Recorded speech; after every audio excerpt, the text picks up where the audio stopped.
I live in a pretty small, relatively unknown town. This is the internet, so I won't divulge too much information, but I will tell you it's in southern Wisconsin. I live on the corner of Lawn and Elm Street, and pretty near to my house is a stretch of road that most people called Mirror Avenue. Of course, it's not really technically an avenue, just an extension of Lawn Street, and it's not the whole road, just a short stretch within the block adjacent to the one my house is on. I've lived here my whole life, and everyone I know has referred to it as Mirror Avenue at some point, but many of them couldn't give me an explanation as to why it was called that. The stories I got were mostly always different, usually something about a mirror maker, or whatever you call people who made mirrors back when the town was founded, who got caught up in some kind of cult, and the street being cursed. Of course, the exact accounts varied. One told to me by a friend in middle school included the street being split down the middle by a very long, man-sized mirror. People would look into this mirror and the reflection would be doing something different, usually mischievous, and if there was more than one person in the mirror at a time, the reflections would try to hurt each other, and it was said that the people could feel pain inflicted by the reflections. This was just the ramblings of a middle schooler, and tonight on my way home I found out exactly why they call it Mirror Avenue. I worked relatively late today, until 8 o'clock, and this being December, it got dark pretty early. I got off at 8 and decided to walk home instead of calling one of my parents. Despite being 18, I never learned to drive for financial reasons, and the fact that I lived in a town small enough that there was very little that wasn't in walking distance. I walked to and from work all the time, but I usually take Elm Street instead of Lawn. It's faster, but tonight I thought since I didn't really have to be home at any specific time, I would take the longer way. This route would take me right down Lawn Street to Mirror Avenue, where I had the single most terrifying experience of my life. The walk home was pretty normal, until I reached the point by the park where I would have normally diverged onto Elm Street. I turned onto Lawn Street, without even thinking about the whole mirror thing. Any time I had ever walked this way before was in the daytime, so I was never really afraid, and therefore it wasn't anywhere near the front of my mind. I was only walking for about a minute before I noticed, but there was someone walking on the other side of the street. I looked over as soon as I noticed, and they did the same. I couldn't tell for sure, but they were wearing the same coat that I had on, only I couldn't see a face because they had their hood up. I walked for a few more seconds and almost tripped on the edge of an uneven piece of sidewalk.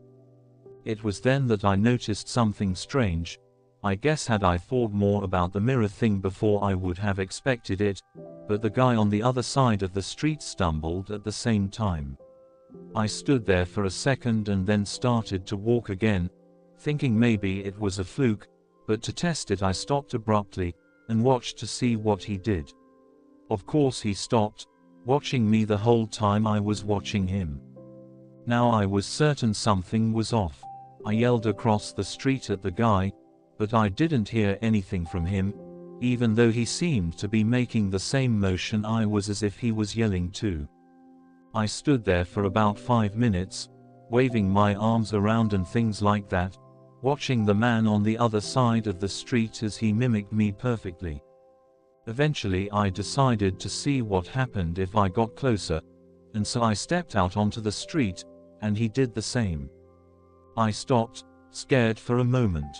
I couldn't tell who it was because of the hood, and I wasn't sure what would happen if I got any closer.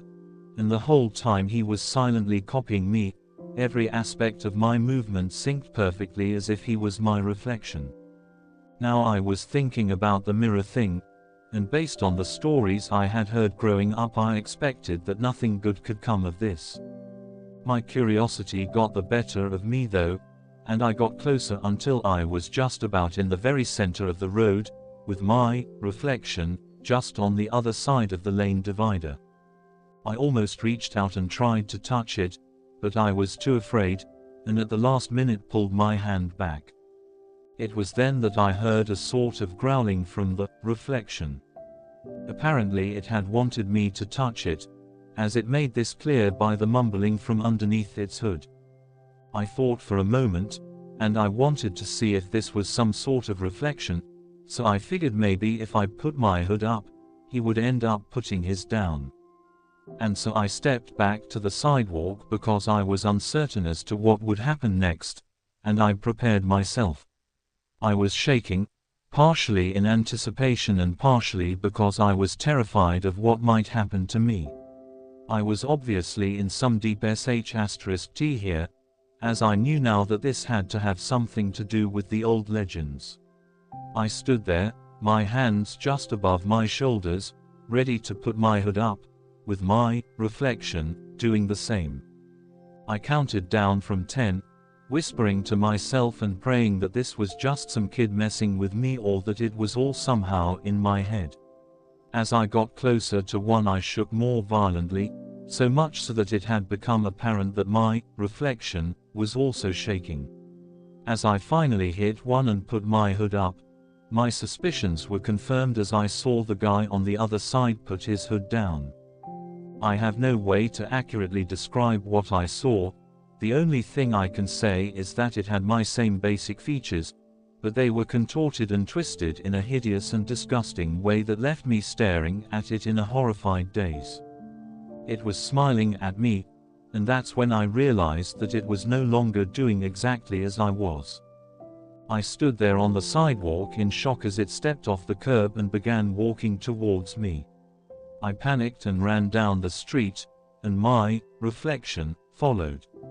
Only now it was staring at me the whole time, not just when I was looking at it.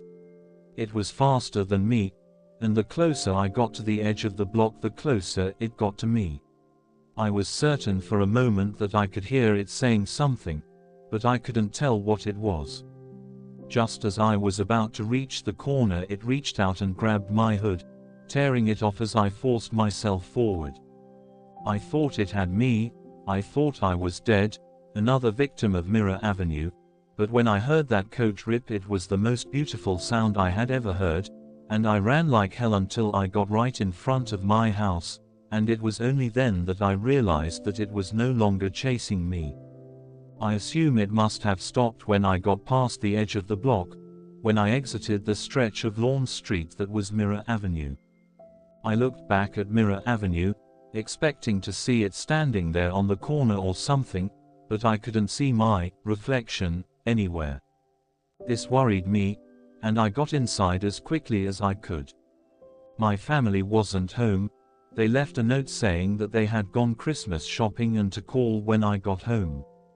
The first thing I did was lock all the doors and windows and close the curtains, and then I fetched my brother's old sword that he had bought at Renaissance Fair, just in case. I called and didn't mention anything about what had happened. Later, when they finally got home, I told them that I had run into a dog, and that's why my coat was ripped. I wasn't sure if I should say anything to anyone about what really happened or not. I was afraid that they might think I was crazy or on drugs or something. I might tell some friends at school, and there's anyone who reads this, but one thing is for certain, I'm never taking the long way.